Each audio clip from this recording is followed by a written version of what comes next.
এইটা কোনো রাজনৈতিক দলের মিছিল না, এটা হলো আমাদের মুসলিম জাতির নামাজের মিছিল, নামাজের বহর। আমরা আজান হলে এইভাবে ছুটে যাই, কোনো রাজনৈতিক দলের পিছনে বা কোনো নেতার পিছনে এইভাবে আমরা মিছিলে যাই না। আমরা আল্লাহকে রাজি খুশি করার জন্য এভাবে মিছিলে যাই, নামাজের জন্য, জিকিরের জন্য।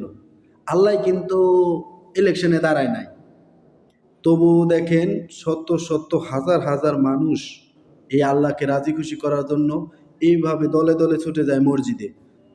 আর মানুষ টাকা দিয়া পয়সা দিয়া ইলেকশন, রাজনীতি, মিছিল, মিটিং,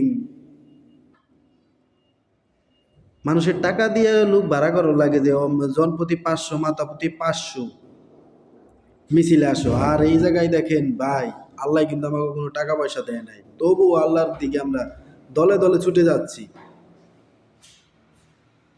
তো এখনো সময় আছে ভাই, ঈমান আনেন, আল্লাহর পথে আসেন, দ্বীনের পথে আসেন, সবাই আল্লাহকে স্মরণ করেন, নামাজ কালাম পড়েন, ইনশাল্লাহ